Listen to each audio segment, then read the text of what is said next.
workaholic. А мой отец был трудоголиком. Michelle's father was a workaholic atheist doctor. А отец Мишель He was an alcoholic. был алкоголиком. Now I'm getting confused. Да, теперь я запутался. He was an alcoholic Он был atheist алкоголиком, doctor. доктором, еще и атеистом. And her mother got saved when she was very young.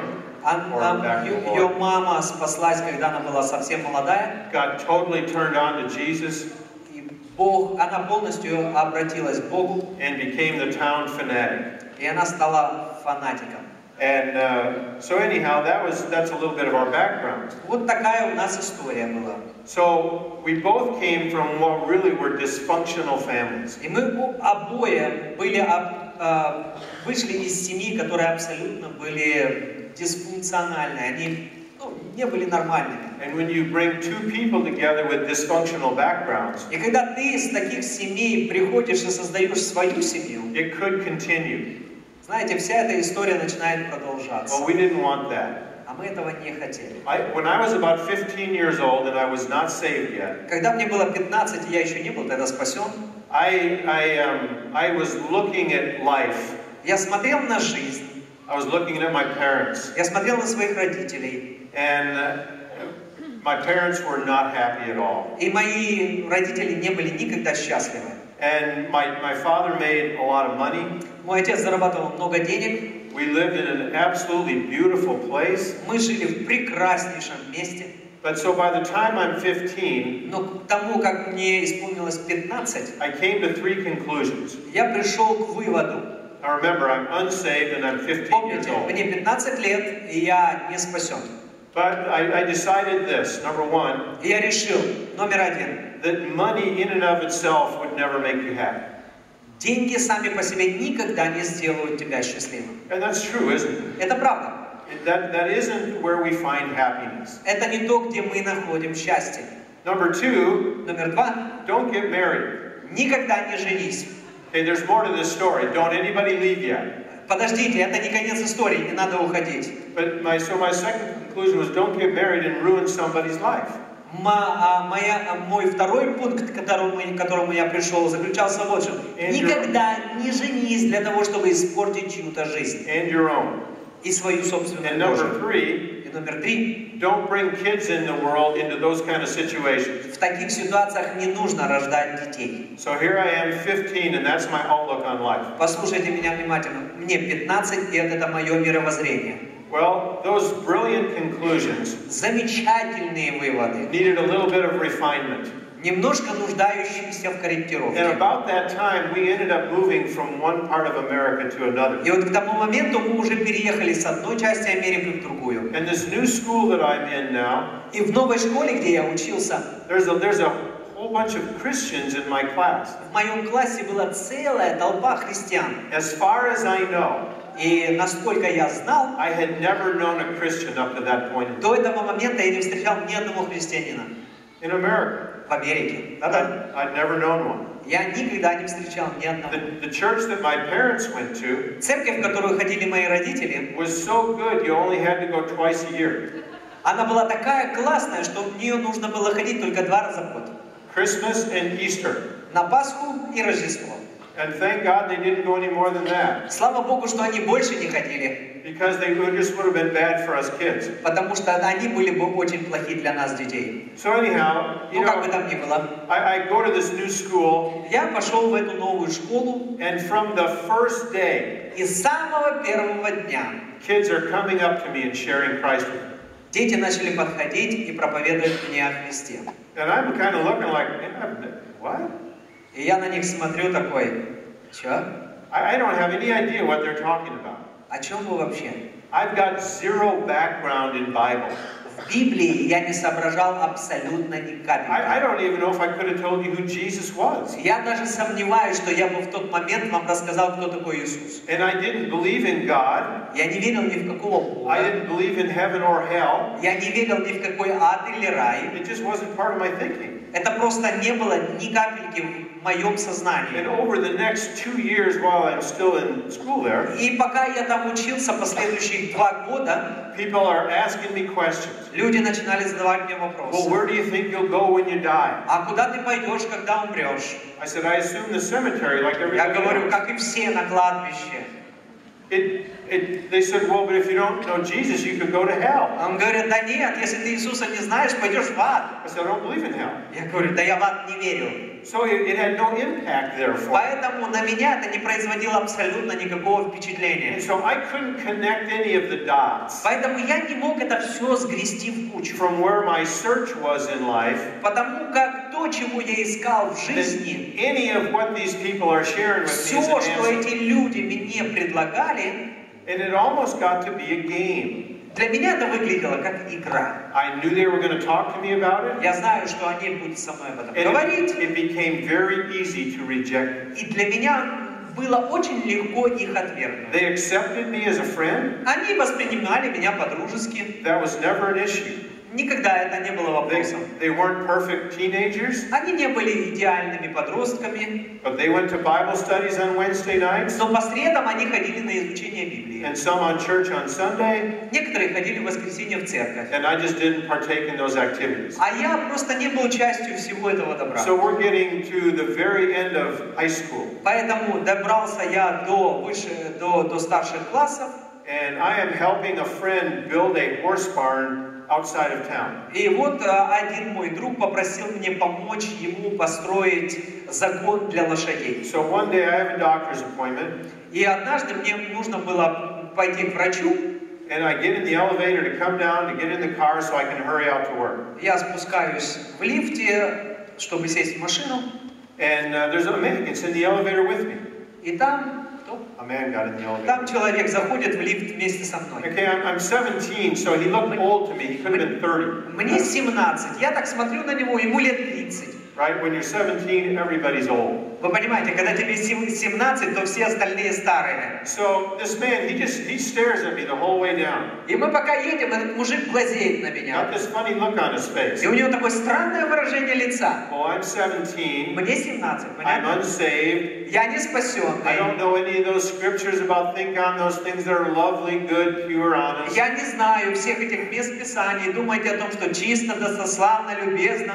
So if there was a man staring at you in the elevator, what would you think? Поэтому, когда ты едешь в таком состоянии в лифте, на тебя глазеет мужик, что ты хочешь ему сказать? That's what I thought too. Правильно, я подумал об этом, именно об So этом. he follows me out to my car. И он идет за мной в машине моей. Right there. Он прям за мной, Almost like a shadow. почти как тень. And I kind of glance over my shoulder. Я немножко поглядываю на него, кашусь на него из-за плеча. You know, this is way before PFOB, so I'm unlocking the car. Понимаете, это до того, как появилась сигнализация, поэтому я ключом открываю машину. And he says, excuse me, do you have a minute? I'd like to share something. Он говорит, подождите минутку, я хочу с вами чем-то поделиться, можно? And I'm thinking, who says stuff like that? Я думаю, боже мой, кто так вообще выражается? And I said, well, not really, but go ahead. Я говорю, вообще-то нет, ну давай.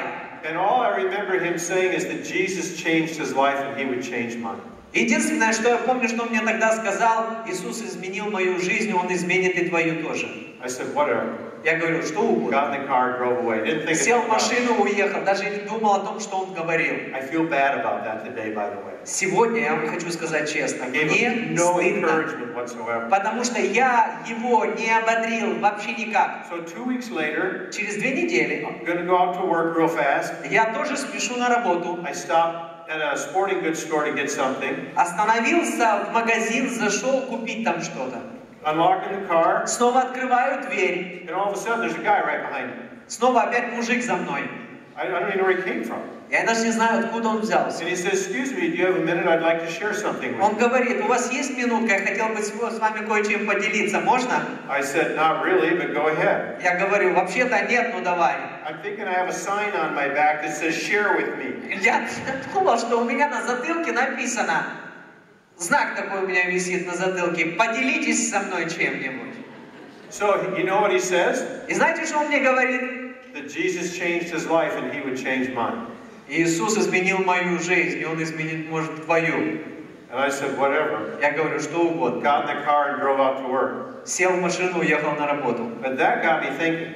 Но это заставило меня задуматься. So we're up on the roof that day working. В тот вечер мы чинили крышу, строили крышу на этом заводе. The friend that I was working with, И друг мой, на которого я работал, he was the leader of the high school Bible study. он был лидером домашней группы. So I said, hey, I want to tell you something that happened. Я ему говорю, слушай, дружище, я хочу тебе кое-что рассказать. So I told him what happened. Я ему рассказал про этих мужиков. And I said, isn't that strange that the two people in 2 weeks would say the exact same thing? Он говорит, вообще это не странно как-то, что два человека на протяжении 2 недель говорили мне одно и то же. And he never even looked up from what he was doing. А он даже ни голову не поднял, услышал то, что я сказал, и даже голову не обратил внимания на это все. He just said, yeah, Он говорит, that's a real coincidence. Да, это очень случайно. And I thought, hey, И я так, эй, does he know something I don't know? он что, знает что-то, чего я не знаю? And I think that was the moment that I finally opened my heart. Я думаю, что это был как раз тот момент, когда я открыл свое сердце. I didn't know that then. Я тогда этого не понимал. So before we leave work that day, В тот вечер, перед тем, как мы ушли с работы, he says, why don't you come to Bible study он tonight? говорит, давай приходи на домашнюю группу сегодня. I said, you guys have been asking me that Bible study for 2 years. Я ему говорю, вы 2 года меня уже приглашаете на свою домашнюю группу. And you know, I mumbled around for a while. И я хожу там, бормочу себе под нос. So he said, well, what about next week? Он говорит, ну что, а что насчет на следующей неделе? And that worked. I said, okay, I'll come next week. Ну, хорошо, ладно, приду на следующей He неделе. said, you promise? Он говорит, ты обещаешь? I said, if I said I would. Я сказал, приду, значит приду. So I went the next week. Пошел на следующей неделе. And this was at somebody's house. Это было у кого-то дома. And we walk into the living room. There's about 70 kids from school there. 70? 70. 70? Yeah, 70.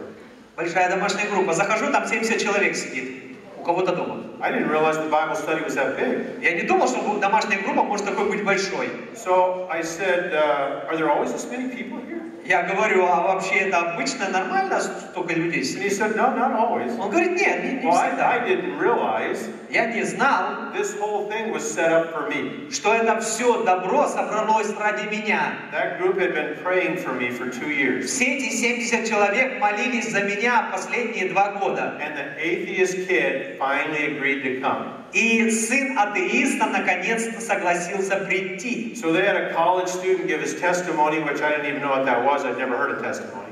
И там студенты колледжа делились своим свидетельством, а я даже не знал, что такое свидетельство. You know, he asked, does anybody want to receive Christ?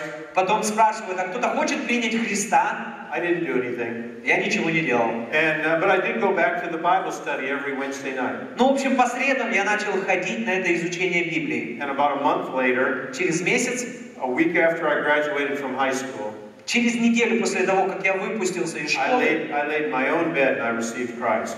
я склонился возле своей кровати и принял Иисуса Христа. But when I did, Но когда я это сделал, I had a little conversation with God. у меня был разговор с Богом. And I said, God, Я говорю, Бог, if you are what people say you are, если насчет тебя правда то, что люди говорят, you know, then great. то классно. But if you aren't big enough to change this life, Но если ты недостаточно велик, чтобы изменить эту жизнь, then this is going to be a short experiment. то этот эксперимент будет очень короткий. Because I couldn't see giving my life to somebody that wasn't as good as everybody was saying he was. Потому что я не собирался доверять свою жизнь кому-то, кто не справится с моей жизнью. Is he a life changer or is he not? Способен ли он менять твою жизнь или нет?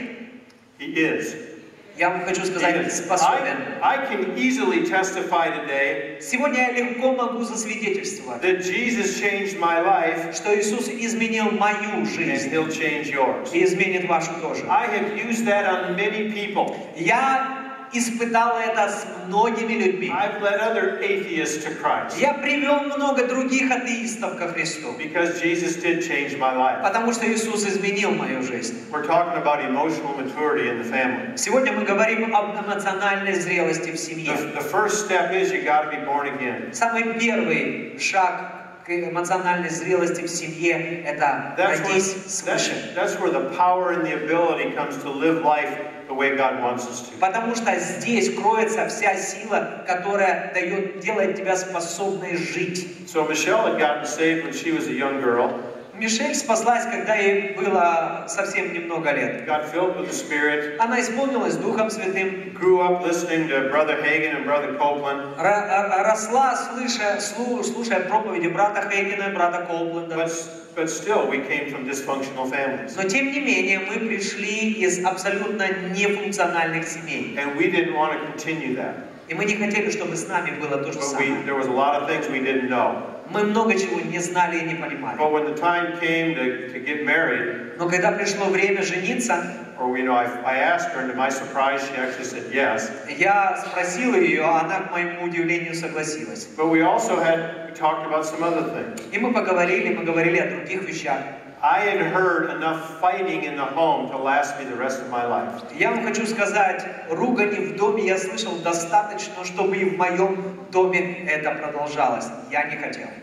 You know, my mother was abusive. Моя мама была очень скандальной. She was threatening. Она угрожала. Sometimes violent. Иногда она очень грубо себя вела. You just couldn't find much good there. И много добра я там не видел. She was a broken individual. Она была очень раненым человеком. And she poured that out on anybody and everybody. И все свои раны она выливала на всех остальных. So I said to Michelle. Я сказал Мишель. You know that I've had enough fighting to last a lifetime. Я хочу сказать, я насмотрелся руганий и драк на всю свою жизнь. So if you want to fight in marriage, если ты хочешь, чтобы в нашей семье было то же самое, I'm probably not the guy you want to marry. Я, наверное, не буду тем человеком, за которого ты выйдешь замуж. Well, she didn't want that either. Но она тоже этого не хотела. And we talked about some other things as time went on. И пока время шло, мы тоже говорили и о тех вещах. I can't ever remember a day when my mother was in a good, happy mood. Знаете, я за свое детство не мог вспомнить времени, когда моя мать была в хорошем настроении. And I said, I would like to have a home where we only have one mood, and that's a good mood. И я сказал тогда, я хочу, чтобы в моей семье было одно настроение. I said, can you do that? Это настроение называется хорошее. She said, yes, Ты можешь это обеспечить? Она говорит, да. And so we have worked our whole married life. И всю свою семейную жизнь мы работаем и трудимся. To keep those things the way they should be.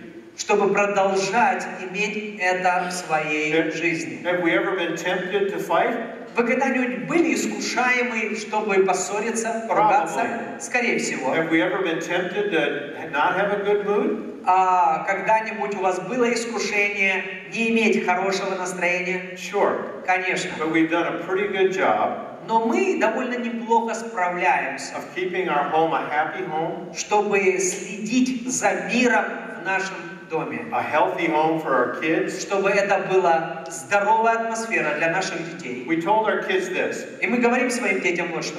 You know what? We're probably going to do some things wrong. Скорее всего, мы сделаем что-то неправильно. We're going to do the best we know how. Но мы будем стараться изо всех сил. But any problems that you have in life, любые проблемы, какие вы имеете в жизни, blame it on your grandparents. Вините в этом своих бабушек и дедушек. It's their fault. Это их вина.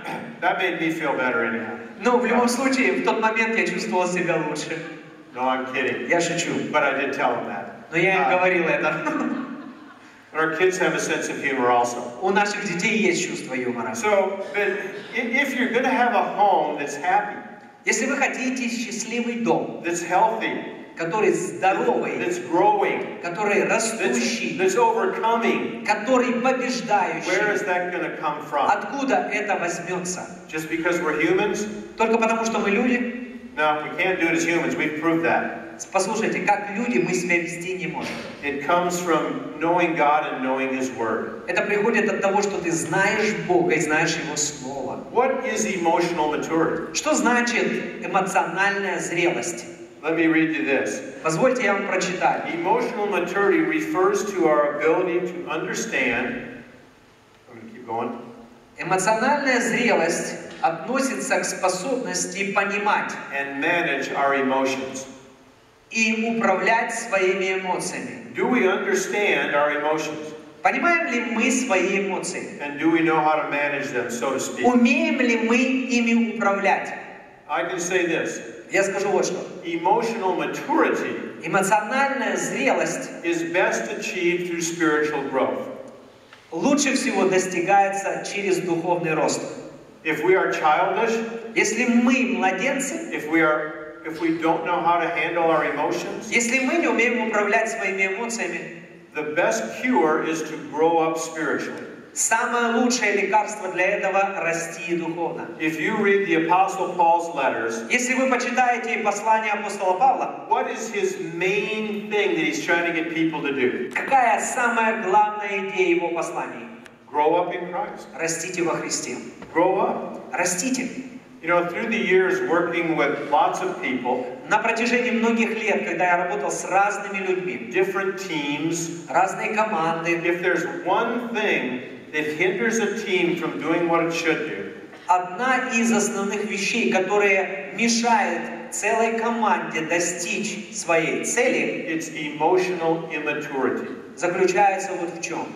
Эмоциональная незрелость. It's a hard group to work with that's emotionally immature. Если люди эмоционально незрелые, с ними очень тяжело что-то достичь. If we want to fulfill all God has for us, Если мы хотим достичь того, что Бог от нас хочет, it will be very difficult to do if we are emotionally immature. это очень тяжело сделать, если мы незрелы духовно. Turn over to Psalm 119 Псалом 118 откройте. and verse 165. 160